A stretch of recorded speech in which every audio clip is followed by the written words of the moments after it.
Bem-vindos ao programa Olá Planeta. Sou Ângelo Sá e os convido a uma reflexão sobre questões ambientais, de tecnologia e educação. Hoje o tema é construção sustentável. E para discutir esse tema, nós convidamos a arquiteta Ana Carolina Mazarotto, da MR Arquitetura. Aguardem após o intervalo.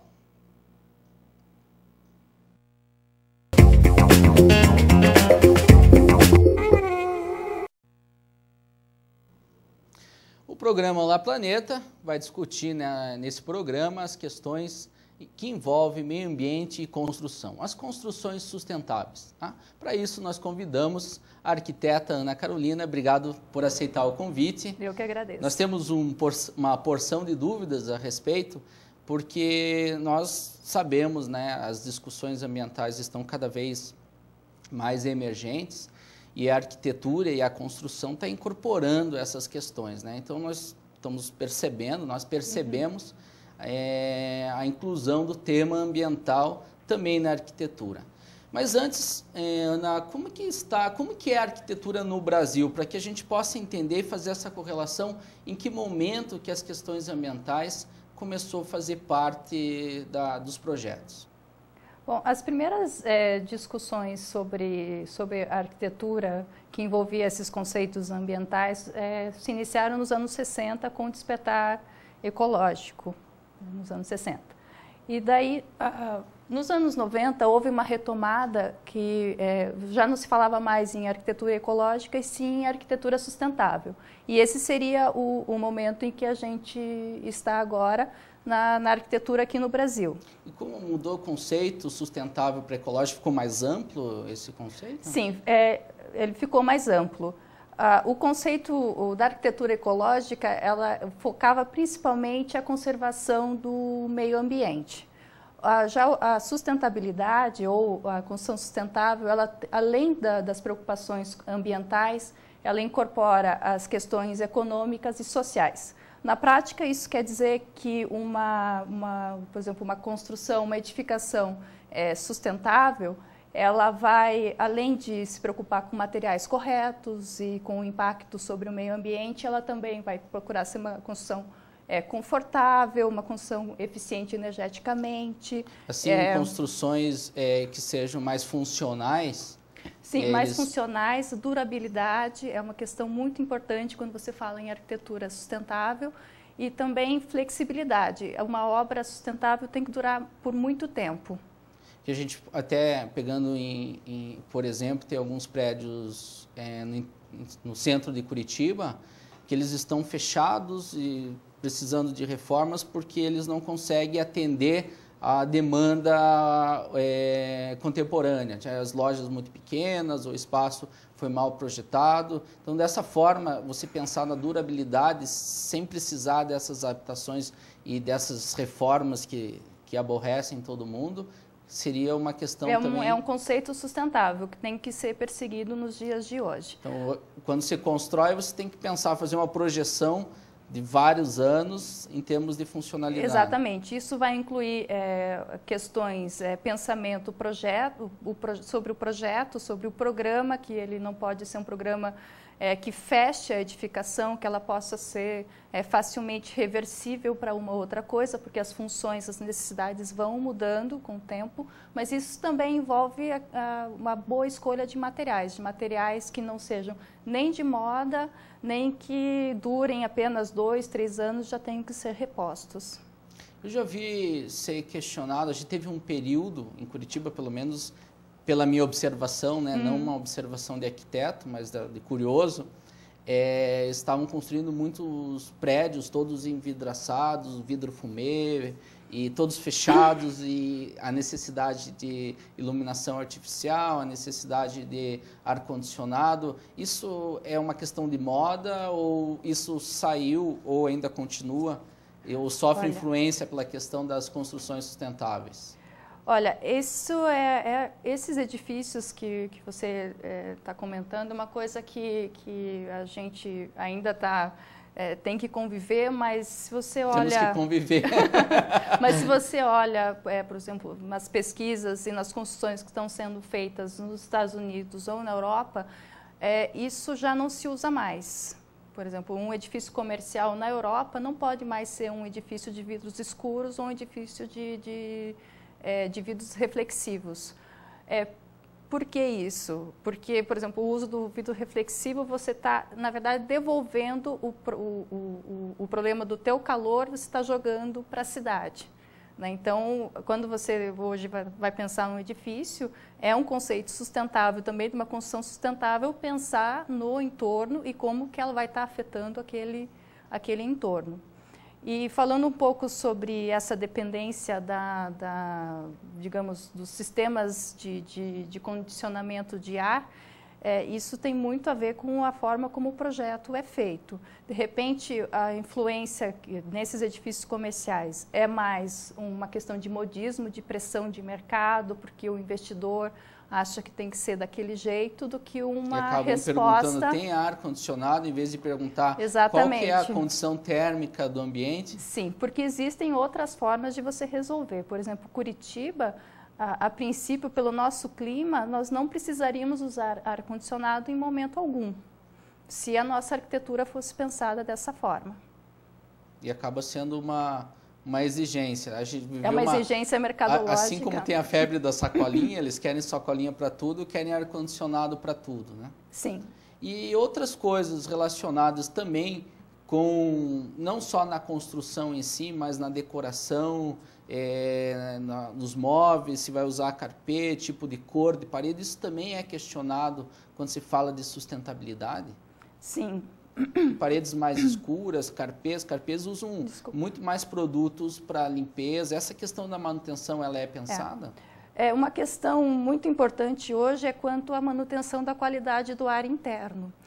Pesquisas demonstram que a gente precisa se preocupar mais com o ar que a gente respira dentro do ambiente que com eventual poluição ou...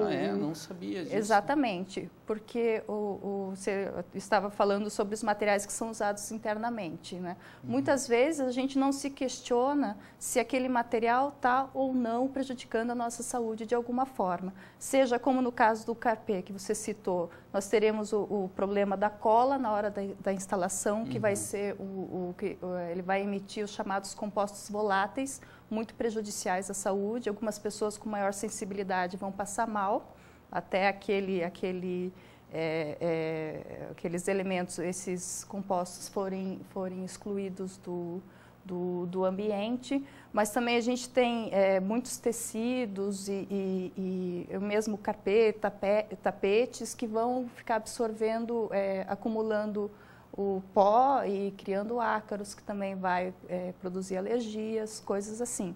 Ou até materiais que vão ser sempre prejudiciais para a saúde, que vão sempre estar emitindo alguma coisa. E quanto à estrutura arquitetônica, se fala aí questão de telhados verdes, né, como tem na Europa, a utilização às vezes de plantas, né, de espécies vegetais para cobertura, para equilíbrio térmico e também para ajudar no sequestro de carbono, tem o reuso da água, existe a questão da escolha de material. Hoje a gente tem na construção civil vários materiais alternativos, né? O Cefet, inclusive, inventou aquele tijolo com a garrafa PET, né? Existem estão surgindo vários equipamentos, e o estudo também está nessa área de equipamentos e de produtos e de insumo para a construção. Antes até de comentar sobre essas alternativas de materiais, acho que seria interessante até a gente entender um pouquinho os chamados 3 R's. Você já ouviu falar dos 3 R's? Sim. Isso é muito bem interessante, porque a nossa construção civil tem ainda muito chão para caminhar até a gente chegar numa condição de dizer que a gente tem uma construção sustentável. Então a gente está ruim assim. Até antes de você pensar em materiais novos ou materiais alternativos, tem outras coisas que você pode fazer. Por exemplo, o primeiro R, que é o do reduzir, da redução. A gente tem muito que pode fazer aí. Redução de desperdício, redução de, como você tinha comentado antes, dos edifícios comerciais muito envidraçados, a gente pode reduzir o uso desse vidro no edifício e ter uma condição interna de conforto melhor. A gente fez agora no... Então, só te interrompendo, quando o pessoal fala, tem um engenheiro amigo meu, ele fala que a cada três prédios construídos jogam fora, então não é brincadeira, mentira, não é mito. Mentira. Alguns materiais, os materiais de acabamento, você vai ter um índice de desperdício bem menor na obra, digamos de 5% a 10%, se você está falando numa cerâmica. Agora, se você está falando em areia ou brita, você trabalha com 40% a 50% de desperdício nesse material. Concreto, 30% de desperdício. Eu fiz um estudo agora junto com o professor Sérgio na Universidade Federal do Paraná, sobre emissões de CO2 nos modelos de residenciais brasileiros. Que as emissões de CO2 é um assunto também que você... polêmico, né? Se discute muito. Né? O aquecimento global e tudo. E a construção civil, ela é uma das principais fontes de emissões de dióxido de carbono para a atmosfera. E nesse estudo a gente verificou que se você reduz 50% do desperdício na obra, você vai ter uma economia, você vai deixar de emitir de 8% a 10% de dióxido de carbono para a atmosfera.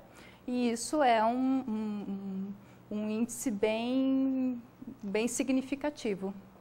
Você mencionou agora há pouco a respeito também de algumas exigências relacionadas com, já que nós estamos vivendo esse problema no Rio, em São Paulo, enchente, como que funciona a questão de contingência ou das estruturas, das construções que criam aí uma sobrevida a respeito de problemas climáticos? Bom, Curitiba ela foi pioneira nesse aspecto de lidar com a questão pluvial. Por exemplo, a criação do Parque Barigui está mais em função de criar um mecanismo de regulação de cheias na cidade do que em criar um parque urbano. E você vai ter muitos outros exemplos na cidade. Hoje, na legislação, em algumas áreas, de acordo com o zoneamento, você é obrigado a criar mecanismos de contenção de cheias ou reservatórios que vão ajudar a lidar com o sistema hídrico da cidade como um todo. Mas isso na residência em si? Eu vou construir uma residência, eu tenho que criar esse mecanismo? Isso vai ser informado pela prefeitura. Em caso de residências, o que a prefeitura exige vai ser um reservatório de águas pluviais para reuso na própria residência, para você usar no jardim, para lavar um carro, lavar calçadas. Isso é uma exigência para residências.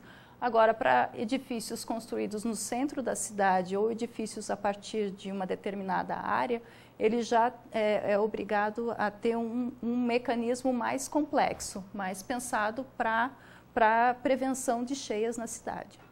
E existem outras exigências também pelo município, né? A questão você não pode impermeabilizar todo o terreno, como é que funciona? Existem outros critérios a respeito? Sim, você tem que manter uma área de 25% do terreno, geralmente permeável, né? E se você não consegue atingir essa área, você tem que obrigatoriamente ir para o mecanismo lá para a bacia de contenção ou para o reservatório. Para compensar compensar isso. Sim, isso é exigido já na aprovação do projeto. Quanto a outras coisas que a cidade, que a prefeitura exige, que são muito interessantes, são os equipamentos economizadores de água. Por exemplo, as louças, elas têm que ser do tipo que economiza a água, seja com uma válvula que tenha limite de vazão ou caixa acoplada, torneiras com arejadores. E você mencionou que você está em 3 projetos em andamento, projetos particulares, onde teve uma solicitação de características sustentáveis ambientais. Como que... Exatamente. Bem interessante que os últimos 3 clientes que chegaram no escritório nos solicitando o projeto de residências, eles já vieram desde o princípio, partiu deles mesmo, que nós incorporássemos o máximo de elementos sustentáveis no projeto. Isso vai além do que a prefeitura já exige, né? A gente ainda, uma solicitação deles de coletores de água ou aquecimento de água solar, que é uma coisa que por muito tempo em Curitiba se dizia que não funciona, mas é bem interessante. Eu vi várias vezes o pessoal falar aquecimento solar não funciona, dá manutenção muito cara, você não tem uma possibilidade de conserto, enfim, milhões e milhões de reclamação. Essa ideia surgiu, ela foi disseminada há 20 anos atrás, quando primeiramente surgiu o sistema. Hoje ele está muito mais evoluído e realmente vale a pena.